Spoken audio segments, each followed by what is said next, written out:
आप सभी को मेरा सादर नमस्ते। आज की इस वीडियो में मैं आपके लिए देवउठनी एकादशी की व्रत कथा लेकर आई हूँ। प्राचीन समय की बात है। किसी नगर में एक राजा राज्य किया करता था। उसके राज्य में उसकी समस्त प्रजा बहुत ही सुखी और खुशहाल थी। एकादशी वाले दिन उसके राज्य में कोई भी अन्न ग्रहण नहीं किया करता था और ना ही कोई अन्न बेचता था। सभी लोग फलाहार करते थे। एक समय की बात है, भगवान विष्णु ने राजा की परीक्षा लेनी चाहिए और उसकी परीक्षा लेने हेतु वो एक सुंदर स्त्री का रूप धारण करके सड़क के किनारे बैठ गए। जब राजा वहां से गुजरा तो उसकी नज़र उस स्त्री पर पड़ी। राजा उस स्त्री को देखकर उसके पास गया और उसकी सुंदरता को देखकर चकित रह गया। राजा ने उस सुंदर स्त्री से उसका परिचय पूछा। तब सुंदर स्त्री के रूप में भगवान विष्णु बोले, मैं एक बेसहारा स्त्री हूँ। मेरा इस संसार में कोई नहीं है। मैं भला किससे मदद मांगूं? राजा, जो पहले ही उस सुंदर स्त्री पे मोहित हो चुका था, वह बोला, तुम मेरे साथ मेरे राज्य महल चलो और वहां पर मेरी रानी बनकर रहो। इस पर वह स्त्री बोली, मैं तुम्हारी बात मान लूंगी, परंतु तुम्हें अपने राज्य का पूर्ण अधिकार मुझे देना होगा। तुम्हारे राज्य पर पूर्णतया मेरा अधिकार होगा। मैं जो भी बनाऊंगी वो तुम्हें खाना होगा।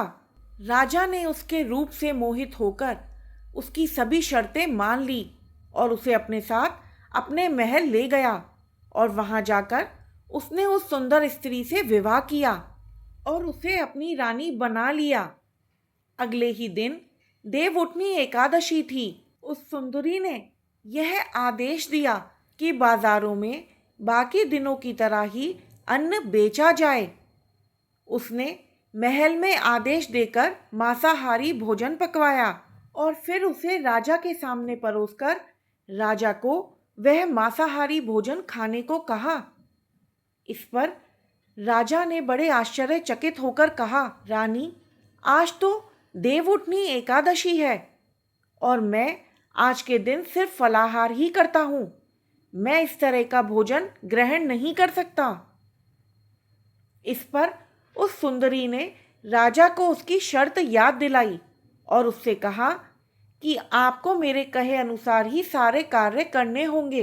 अगर आपने यह खाना नहीं खाया तो मैं बड़े राजकुमार का सर कटवा दूंगी। यह सुनकर राजा बहुत ही आश्चर्यचकित हुआ, साथ में बहुत ही दुखी हो गया और उसने फिर यह जाकर सारी स्थिति अपनी बड़ी रानी को बताई। बड़ी रानी बोली, महाराज, धर्म ना छोड़ें।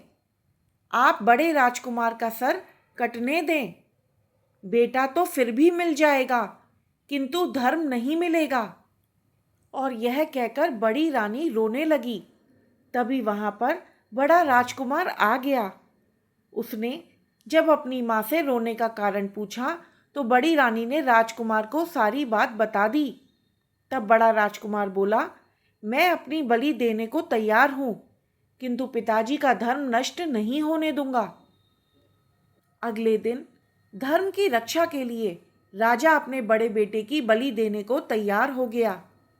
बलि देने का वक्त आया, तभी वो सुंदरी अपने असली रूप भगवान विष्णु के रूप में आ गई। भगवान विष्णु को देखकर राजा आश्चर्यचकित रह गया और उन्हें प्रणाम किया। तब भगवान विष्णु ने उसे सारी बात बताई और उससे बोले, राजन, तुम मेरी परीक्षा में उत्तीर्ण हुए हो।